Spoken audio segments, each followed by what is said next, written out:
Halo anak-anak, kita berjumpa lagi dalam pelajaran bahasa Indonesia. Hari ini kita akan melanjutkan pelajaran kita di tema 3 di pembelajaran 5 dan 6. Ya, kita buka bukunya halaman 104.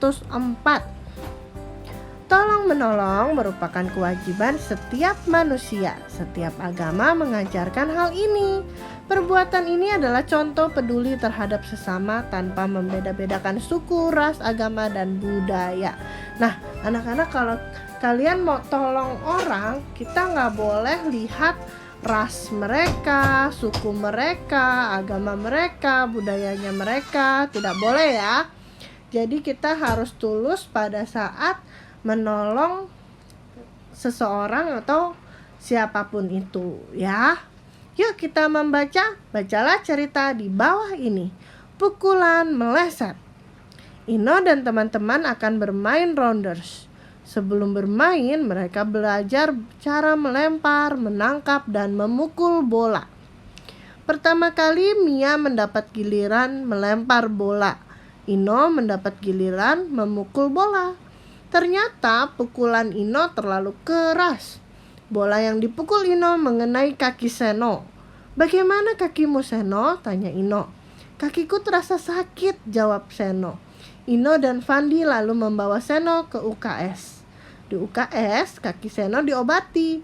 Ino minta maaf kepada Seno. Ino berjanji akan berhati-hati saat memukul bola. Nah, anak-anak, kalau kita melakukan kesalahan, ya walaupun tidak disengaja, kita jangan lupa meminta maaf kepada orang yang kita lukai tersebut ya. Nah, jawablah pertanyaan di bawah ini secara lisan. Tetapi karena kita tidak langsung bertemu, kalian membuatnya di buku tulis ya. Ditulis soalnya, lalu jawabannya. Tulisannya yang rapi. Langsung lihat sudah hampir semua anak-anak tulisannya sudah mulai baik, sudah mulai bagus ya. Tidak besar-besar, titik juga sudah ingat semua, huruf besarnya pun sudah ingat ya. Anak-anak ingat kalau menulis tidak perlu terburu-buru, tulis yang rapi ya, karena dari tulisan terlihatlah citranya kalian. Ini anaknya pintar, anaknya baik, anaknya rapi, seperti itu ya. Untuk yang halaman 105 nanti kalian akan membahasnya di pelajaran PPKN bersama Miss Dena ya. Kita lihat halaman 106. Ayo menulis, tulislah kalimat berdasarkan gambar berikut. Lihat, gambar yang pertama membantu ibu. Kalian bisa membuat kalimat dengan kata-kata kalian sendiri membantu ibu. Contoh, lalu saya buatkan satu contoh ya. Ino dan Rani membantu ibu membawa belanjaan dari pasar. Seperti itu. Yang kedua kita lihat, membantu korban bencana. Pak Amin sebagai ketua RW membagikan sembako untuk korban bencana banjir. Lihat gambar yang ketiga, menolong teman yang sakit. Fani dengan tulus ikhlas menolong Siti yang sedang sakit pulang ke rumahnya. Yang keempat, merapikan buku di perpustakaan. Ino menolong Pak Guru untuk merapikan buku yang ada di perpustakaan. Nah, kalian bisa menggunakan kata-kata kalian sendiri untuk membuat gambar-gambar tersebut menjadi sebuah kalimat. Ya. Tulis langsung di buku kalian. Sekarang kita lihat halaman 108, pembelajaran 6.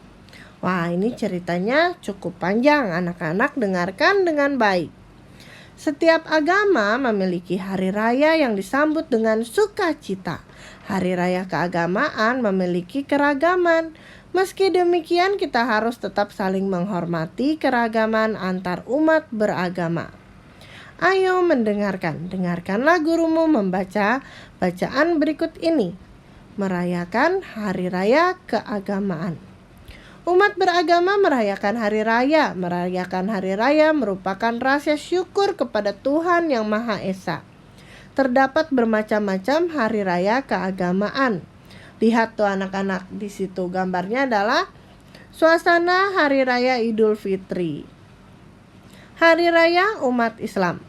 Umat Islam merayakan Idul Fitri dan Idul Adha. Hari Raya Idul Fitri dirayakan umat Islam setelah berpuasa 1 bulan di bulan Ramadan. Pada Hari Raya Idul Fitri, umat Islam bermaaf-maafan.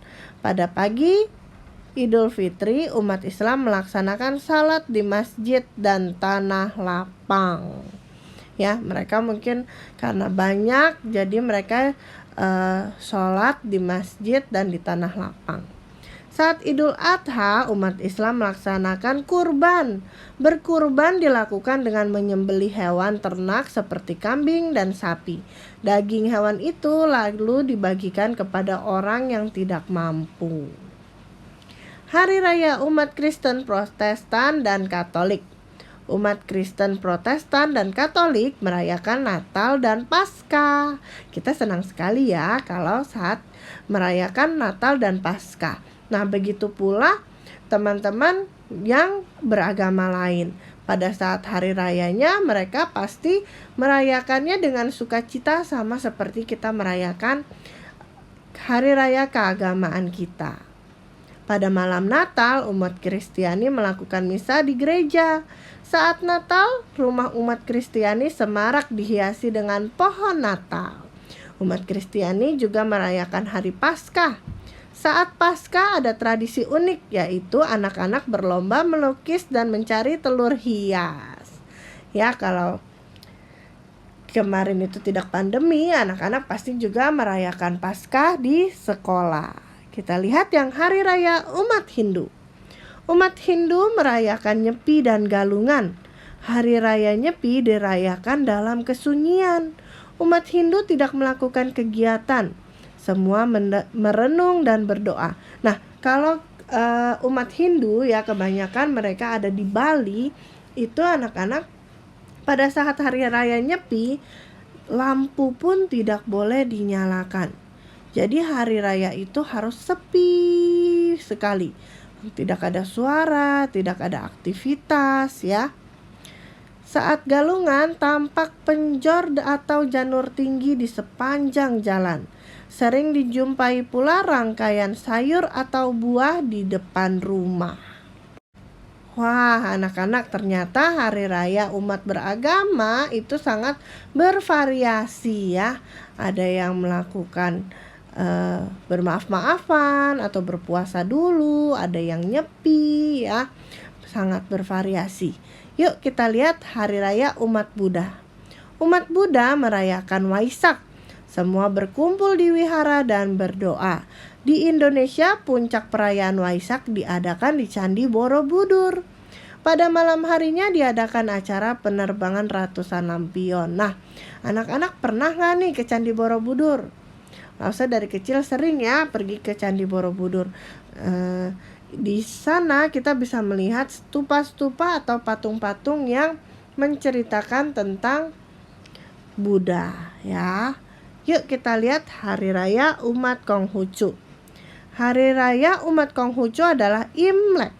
Imlek menandakan pergantian tahun.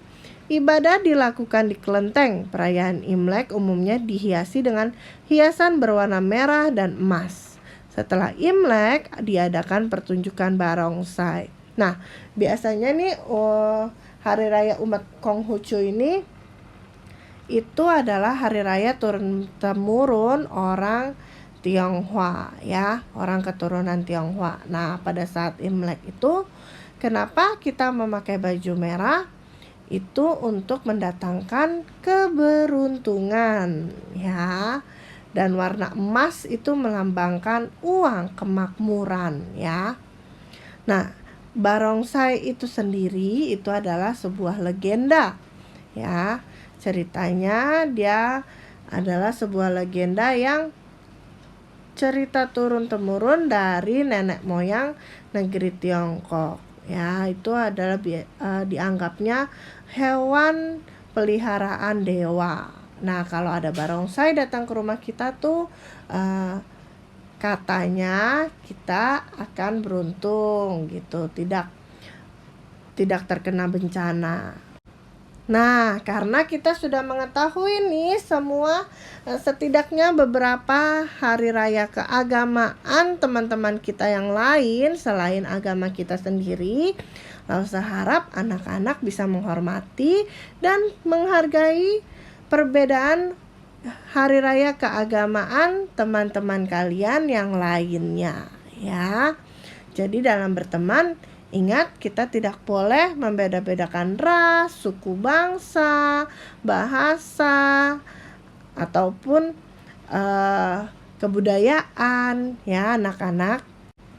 Dan yang terakhir kita lihat halaman 116, evaluasi 3 yang bahasa Indonesia. Kita jawab bersama-sama. Nomor 7, berteman dengan siapa saja tanpa membedakan agama. Ya, Lause nggak contreng di layarnya, tapi kalian bisa dengar lalu dijawab.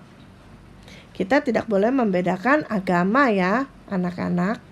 Nomor 8, gotong royong adalah bekerja bersama-sama. Namanya saja udah gotong royong, pasti dikerjakan secara bersama-sama. Yang A. Nomor 9, kalimat yang tepat berdasarkan gambar adalah